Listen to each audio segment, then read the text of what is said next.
Welcome in Rose City to Soccer Made in Portland. I'm Ryan Clarke, joined today by a special guest, Ned Grabavoy, General Manager of the Portland Timbers. Ned, welcome to the show. Thanks a lot, Ryan. Thanks for having me. Of course. So let's just start right out with some questions here. Looking back on the team's recent performances, a 2-1 loss to Tigres in the Leagues Cup group stage, followed by a 1-0 loss in the knockout round to Monterrey. Both, I think, strong performances for the club. Just looking ahead to the regular season as that gets back going here in a couple of weeks. What was your perspective on those performances and kind of what the team was able to put together despite the results? Yeah, I think those two games, I would also probably group in the two other games right before that with San Jose in the first game in Leagues Cup, in Columbus in our last home match, prior to entering Leagues Cup, where I think you started to see a stronger team and a more balanced, group from us without question. I think there's probably a number of reasons for that. I think health, of players and having a majority of the roster, for Gio to use and having options and competition driven within the squad is a really big factor in that. I still think at times, and you probably saw it more in those big matches against Monterrey and Tigres, which I thought were very, very good games, hopefully for viewers to watch as well. But there's still those small moments where we're lacking the ability to just put it all together, and I think that's what sometimes the margins can be incredibly small. And I think for us right now, that's kind of sometimes the issues where we'll get a strong performance, but not that complete performance to ultimately, lead us to really strong results. And obviously Tigres and Monterrey, two really, really good clubs, two great rosters and strong opponents. I do think we can use that as a confidence builder for us going forward, that we can compete with teams like that and look the way that we did in those matches. Right. And, maybe seizing that momentum and trying to make a run here in these last few games to make it into the playoffs, obviously expanded playoffs in MLS this year with 9 teams. Is the feeling right now that this team can make that run? Really only 3 points out of the off the playoff line, I should say. What's the feeling as far as making that potential run? Yeah, I don't think that the belief, in that has faded from anyone, players or staff. We still have a task at hand. Obviously reaching the playoffs or just limping into the playoffs. There's different ways of getting in, right? So I think we want to try to build momentum, and ultimately do something as we hopefully get into the playoffs and then look to make a run from there. So for us, I still think that the belief is there. We've got players back and healthy. I do think we've made some additions to try to strengthen the group as much as we can, both short and long term. But as you can see in the remaining games, the mathematics comes into play, and so we need to start to grab the points, that are necessary. And I look at the next 3 game stretch, first one being on the road and then the next two being at home, I believe. We've got to pick up points in those games and start to build up momentum and really go forward. We can't wait anymore, and we don't have any more time. Right, and that's something that Gio has said. There's been so many points dropped this year that at this point now it's a do or die type situation for the team. On the field, you mentioned not being able to necessarily put it all together. What are some of the big things that have stood out to you, just as far as areas that can be improved in order for this final stretch to sort of be as successful as you want it to be?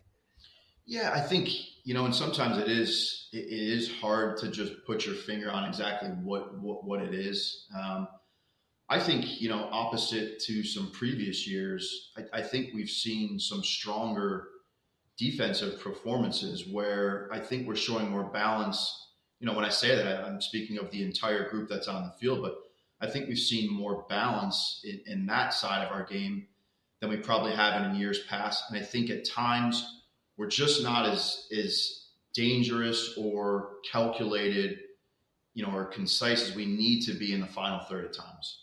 And I do still think it's a league where goals change games. Goals take off the pressure, from mistakes and other moments.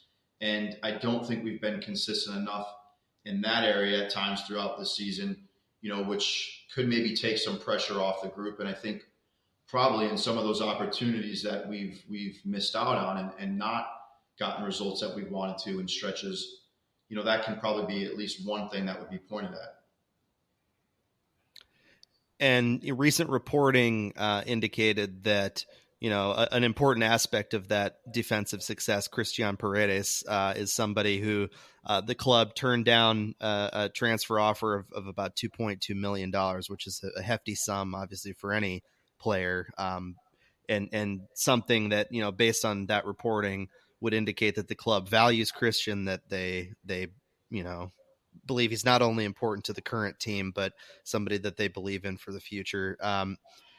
What can you say about him, maybe, and the decision, if you're able to speak to it, to I guess decline an offer of that magnitude? Yeah, it wasn't an easy decision, and I think it's actually something that would have made sense on a lot of levels for everyone involved, both our club and Christian, probably in his individual situation. And he's grown and he's improved and developed, during his time here. So it's not a surprise that there's other clubs, that would take an interest in him. But in that moment, with the injuries we've had in that position, I think to accept that now and for him to leave us, it's really hard to believe that, everything we're preaching on, we can still get something out of this season, is possible by losing a player like that. And at the time, not having a capable, replacement or just even another option, which is why we added Bryan Acosta in the league. So I think I've said Christian's a great professional. I think he's played a major role with us over the years, and we've had strong competition in that position.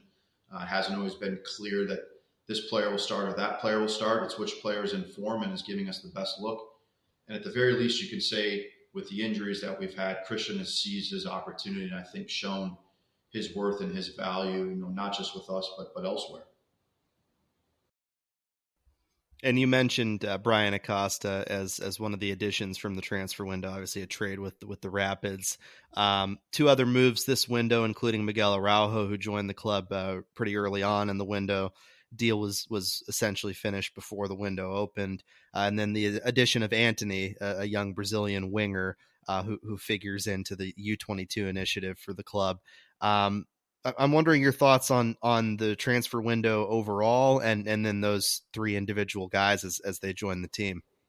Yeah, I think, well, use the word success, right, with the transfer window. I back off that a little bit, and the word I've used is pleased, because we had a clear plan in place, and I do think we carried that out and executed that, at a high level. Now, we still need players to come in. We still need players to settle. We ultimately want those players to help us, and to do well. And some of it, time will tell, with each acquisition. But I do think we were able to accomplish what we set out to. And all three different players in different positions. I think Miguel in the back gives us another very, very good option at a good age. I think this year you've also seen a partnership growing over the course of the season between Dario Zubric and Zach McGraw. So it's not going to be easy for a player at this stage in the season just to break in, but I do think that he's going to get opportunities and show what he's capable of. The acquisition and the trade with Bryan Acosta in Colorado, within MLS, we needed a proven player. We needed an experienced player that could come in and give us another guy that if has to start at any moment, the level hopefully does not drop. I think we have that with Bryan, who's built a really, really strong career, both inside MLS, outside, and at the international level. So I think we're happy with that. And then I think, we look at a young acquisition and another attacking player that hopefully gives us a different look, and someone that hopefully will be in the club, long term as well. Antony's an exciting player. He has great pace and great ability to stretch defenses and get in behind. I think when we look at some of the other players that we have, sort of underneath that front line, we have some playmaking ability with some different players, whether that's a Santi, whether that's an Evander, whether that's a Yimi Chara, that has parts of that to his game.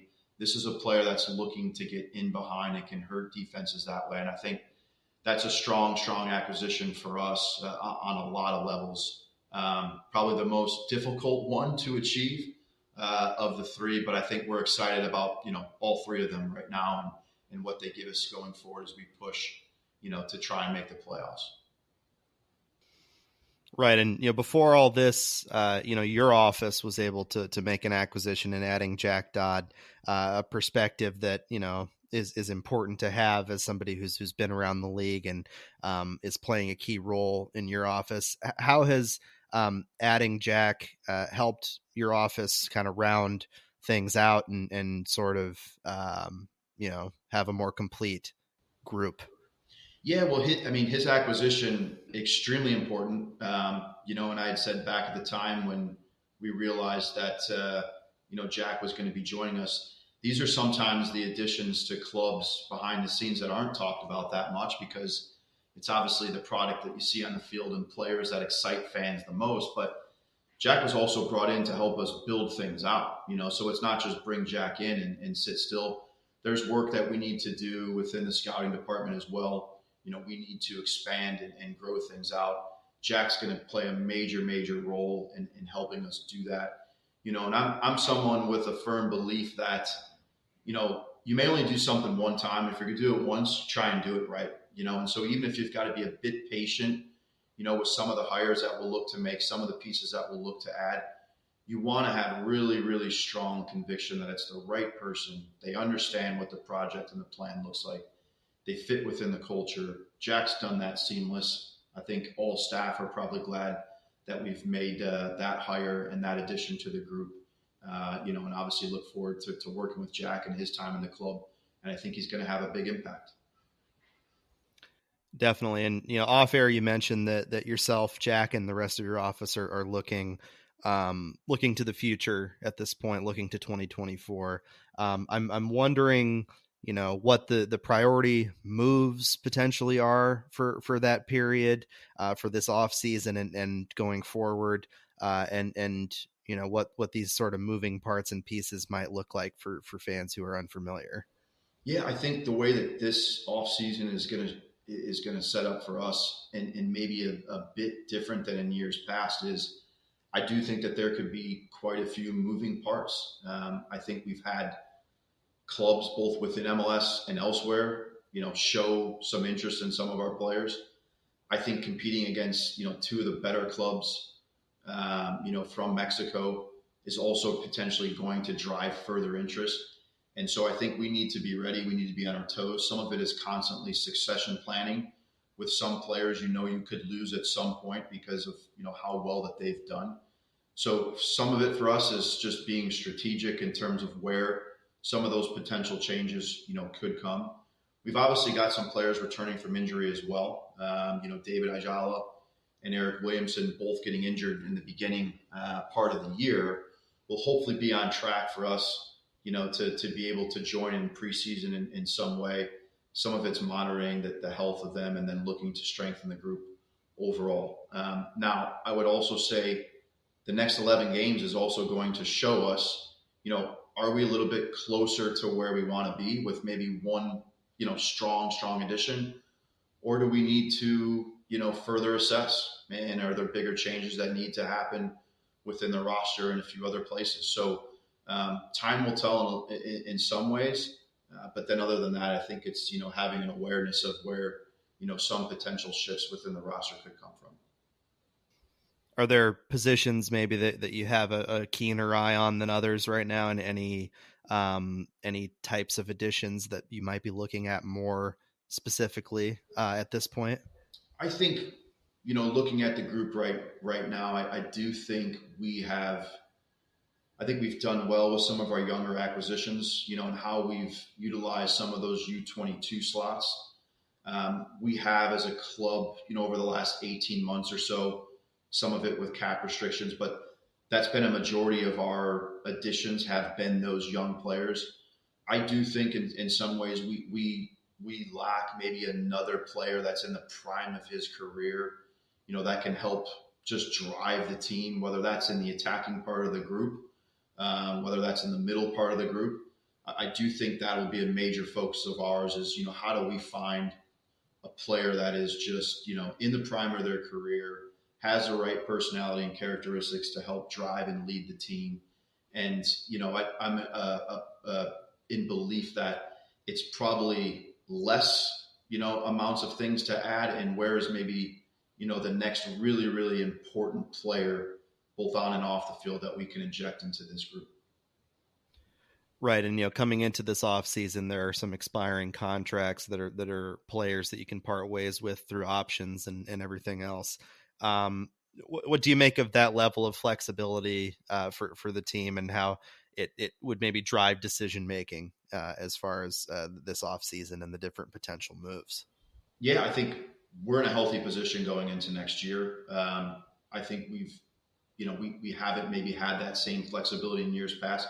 Keep in mind, we also had a team, and we were maximizing everything that was doing well, in previous years, and competing for MLS Cups and in the playoffs consistently. So I think that's at least a positive for us. That's why I also felt, good about how we navigated the previous window, because I feel that we were able to make the right short-term and long-term additions, to this group without really, really impacting, where we could be a year or two from now. So I do think we'll have flexibility, but it's, as you've probably seen, I just think from this previous window, there was a lot of action, throughout the league, a lot of additions of teams, a lot of teams moving players.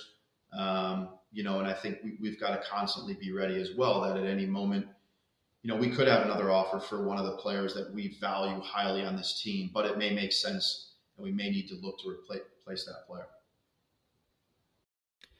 And earlier in this summer, there was a bit of a public, I guess not scuffle, but an issue with Santiago Moreno, who spoke out through various channels and eventually came out and said he did not request a transfer, that he is moving on from his agent, and he's still with the team at this point after everything that went on.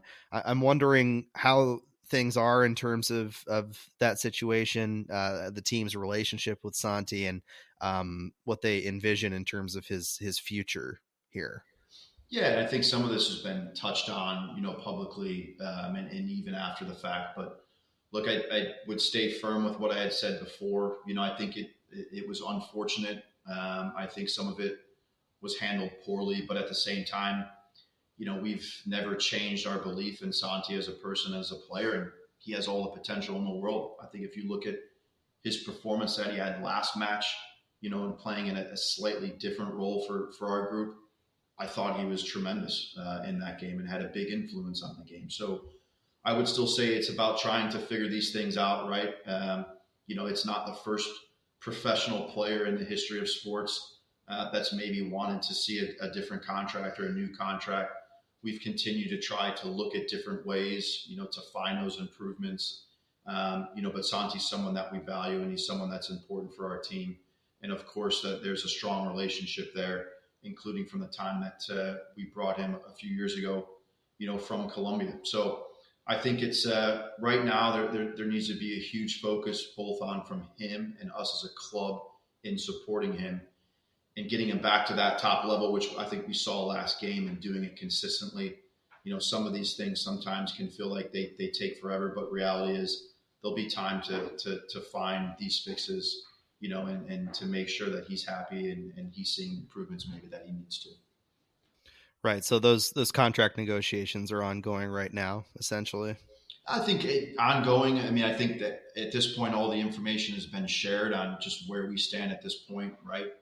We're constantly tasked with, how do we continue to build a really strong team, but then at the same time, make sure that we have players that are taken care of and are happy. It's a fine balance. It's not the easiest thing in the world, but at the same time, we've got a whole locker room of players that have gone through similar circumstances. So once again, I wish that a month or two ago things probably would have been handled a little bit differently, and they didn't become public in that way. But I think it's a learning experience probably for everyone involved, and we look forward. I feel great about where Santi's at right now, and I don't see any issues. for sure. It seems right now that there's a sea change happening in MLS, that the arrival of Lionel Messi has been sort of this axis point for the league, on which it may shift, irreversibly in the way that it did when David Beckham showed up. From your perspective as somebody who is in a front office for an MLS team, do you envision major roster rule changes happening in the near future, and what might those look like, and how might that change your approach? Yeah, it's an interesting question, and I think the longer that Messi's here, and the more that we see this, there'll probably be some speculation on how does this ultimately help the league evolve, and where are those potential changes coming for a league that's continued to grow at a rapid pace. I think what you look at what Inter Miami has done just within this past window, and Messi's obviously the biggest part of that, but just overall, and I mean, you kind of sit back and you're like, okay, maybe MLS is going into a new phase, in a new era. Time will tell what some of that looks like, but I think it's a competitive league. That does drive competition throughout MLS as well. And clearly everyone can see the massive impact that he's had just in a handful of games as well. So it's exciting, and I say exciting because I'm in the Western Conference, so I can be kind of excited and watch from afar, in maybe a little bit different way than maybe in Atlanta or in Orlando, or Nashville are watching from their side. But listen, it's a huge, huge story for MLS, and it's got eyeballs from all over the world now watching, him and watching the league. And now I think it's about how does the league maximize on it, and this potential, and going forward, and where do those changes come? It'll be interesting to see for sure. And from your perspective, and this is something that we've talked about when you've been on the podcast before, but from your perspective, what types of changes would you like to see that would help a team like Portland, or other similar teams in similar markets with maybe similar ownership structures around the league? What would you like to see in an ideal world? Yeah, I think you're always going to at least first sort of look at your individual club, right, and situation, and where could those potential tweaks and changes, come in that would maybe, benefit your club a little bit more than others. But then I think just when I look at it from a league perspective, it does feel like to me that we're at a stage in MLS where I do think we can look to take the training wheels off in some ways. I do think that we can simplify some of the roster rules. I do think that we can still find a way to have parity, within MLS, which I know is, always an important talking point. But I do think some of these rules within the salary cap, within the allocation money, and how you choose to spend your money, I think if those training wheels come off a little bit, you'll just have clubs, sort of using the money and building a roster specific to how they want and to their market, and ultimately how they want to be successful. I think that trend and that direction has been ongoing over the last 4 or 5 years. I do think some of these things need to be revisited. Like I said, I do think that there's a way to just simplify it overall, whether that's, you get a handful of slots to use towards designated players that drive the league, and the rest of the money is just use it how you want. But yeah, I do think in some ways we probably need less restrictions at this point. And let's say those training wheels do come off, and the league opens up in a way that we haven't seen before, more freedom of spending. How would a Portland, I guess, keep pace with the rest of MLS, particularly the bigger market teams, or the teams with ultra billionaire owners who are willing to toss money left and right in the way that you've seen an example of it even before these rule changes have happened with Jorge Mas in Miami, bringing in players of the caliber of like Jordi Alba, Sergio Busquets, in addition to the obvious with Lionel Messi. How does a Portland keep pace with maybe some of the bigger markets and deeper pockets that may exist around the league?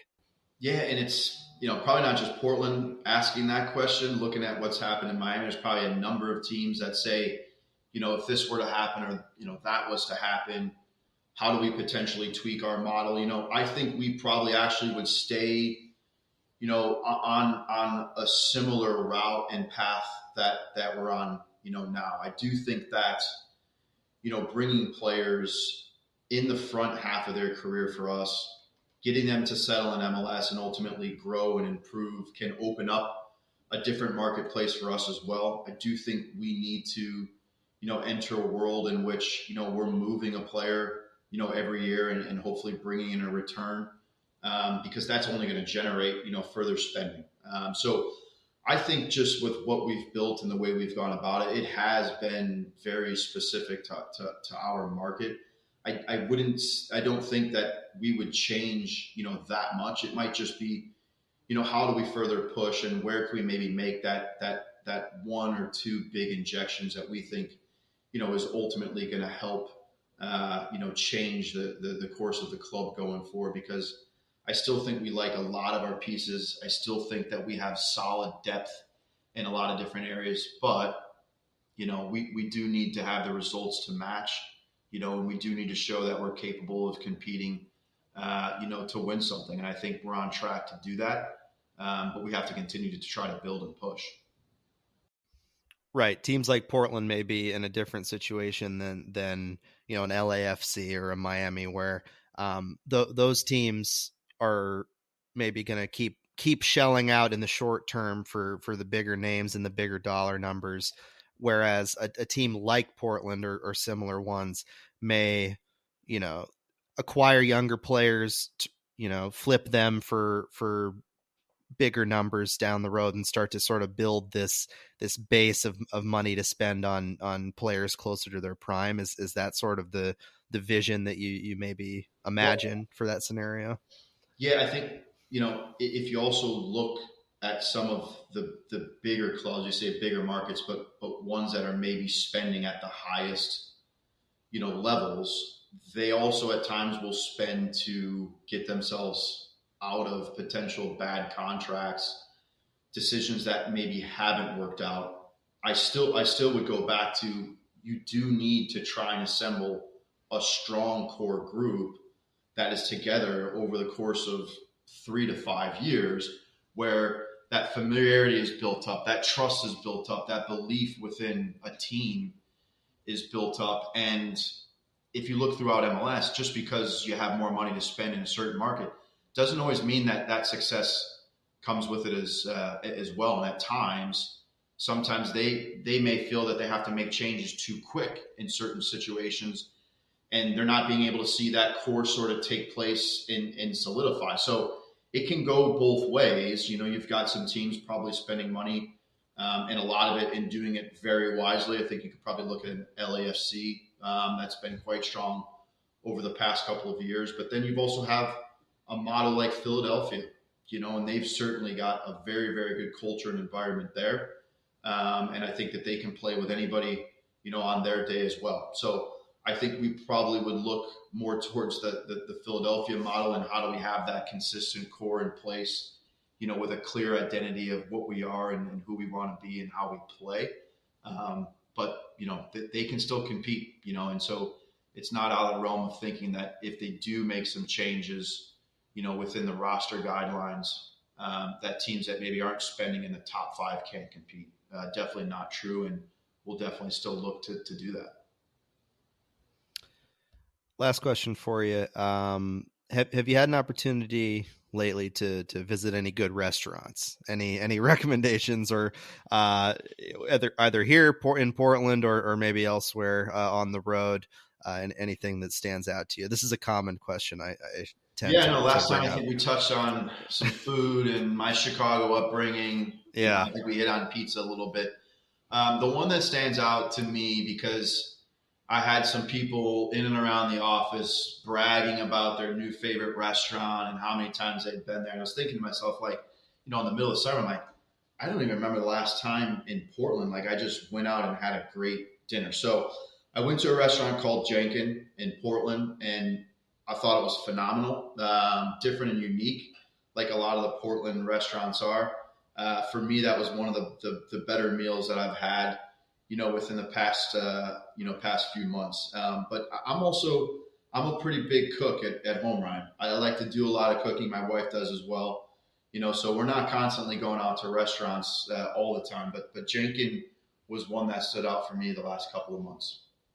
Yeah, I've had a chance to actually go out there. Went there for a Father's Day brunch with my dad. It was insane. Great place. Nothing more to say than that from my perspective. Yeah, I can only imagine how well the brunch was put on. Yeah. Chefs don't usually like to do brunch, but they sure knocked it out of the park. And for you, for cooking, I mean, what are your go-tos? What are like your big recipes that you nail? So I've got the homemade pizza because I'm a Chicago guy. So I've got the homemade pizza thing down. I've got the entire kit. I've got the pizza stones and the special rollers and the cutters. Now the secrets are in the ingredients, and you'd like to think that if you're going to make your own pizza at home, it's probably cheaper, or more cost efficient to order. That's not necessarily the case because you got to spend on the right ingredients because ingredients make everything, and then you've got to keep a couple of the small steps to yourself as well, right? So my wife loves to cook as well. I don't want to give her every single piece of information because once she can replicate what I can do, then my pizza doesn't become so special anymore, but we spread it out. We do a lot of different things. But right now in my household, my kids are constantly asking for my homemade pizzas, which is, by the way, is giving me a lot more work every few weeks in the evening time because now they never want to order pizza anymore, on a Friday evening when I'm tired, and getting home after work. They want that homemade pizza. So it's definitely put a little bit more on my shoulders. Is it like a wood-fired, like Neapolitan style, or are we talking like like a OG deep dish Chicago style pizza here? So I would say it's a little bit in between, the thin and the thick crust. That deep dish they got that down to a science. So I'm not sure I can compete with that. But no, I've looked at the pizza ovens and all that. But in all honesty, I've got a gas grill, but then I've got a Traeger. And the Traeger does the pizzas on the pizza stones very well. And so I think once you find something that works, don't mess with it too much. Just continue to work at it and perfect it. And I'm getting closer and closer to doing that, I think. Much like building a soccer team, one could say. Maybe there's a little metaphor to be found in there. But Ned Grabavoy, thank you very much for joining us today. Appreciate the time as always. You can follow us on Twitter at SoccerMaidenPDX, and then myself at Ryan T. Clarke. Like us, subscribe to us wherever you get your podcasts. And once again, Ned, thanks for joining us. Yeah, thanks a lot, Ryan. Thanks for having me.